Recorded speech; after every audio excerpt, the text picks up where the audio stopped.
राज्यात तरुणांच्या मृत्यूचे कारण दिवसेंदिवस वाढतच आहे. असाच काहीसा प्रकार महाड MIDC हद्दीत घडला आहे.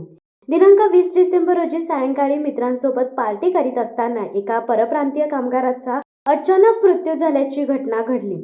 शंभू डिगर, वय वर्ष 25, राहणार वेस्ट बंगाल असे मृत झालेल्या तरुणाचे नाव असून सदरची मृत व्यक्ती आणि त्याचे 4 मित्र पगार झाला म्हणून दारूची पार्टी करीत असताना अचानक शंभू याने टेबलावर मान टाकली. त्यानंतर त्याच्या मित्रांनी त्याला अर्धा किलोमीटर चालत महाड MIDCतील MAA हॉस्पिटलमध्ये दाखल केले. परंतु रुग्णालयामध्ये दाखल करण्यापूर्वी शंभू डिगरचा मृत्यू झाल्याची माहिती डॉक्टरांनी दिली. अचानक मृत्यू झाल्यामुळे पोलिसांना देखील मृत्यूचे कारण अद्यापही समजू शकले नाही. मृत कामगार हा नडगाव ग्रामपंचायतचे माजी सरपंच संजय देशमुख यांच्या कॉन्ट्रॅक्टमध्ये महाड MIDCतील सुदर्शन केमिकल कंपनीमध्ये काम करीत होता. सदर मृतदेह महाशक्ती असोसिएशन ॲम्ब्युलन्समधून बिरवाडी प्राथमिक आरोग्य केंद्र येथे शवविच्छेदनाकरिता पाठवण्यात आला असून महाड MIDC पोलीस ठाणे येथे सदरच्या मृत्यूची आकस्मिक नोंद करण्यात आली आहे.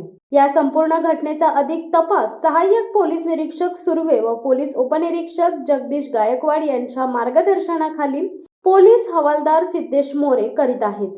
शिवसत्ता टाइम्ससाठी रेश्मा माने, महाड. दे धडक बेधडक वृत्त देणाऱ्या आपल्या शिवसत्ता टाइम्स न्यूज चॅनलला लाल बटन दाबून सबस्क्राईब करा आणि बेल आयकॉनला क्लिक करायला विसरू नका.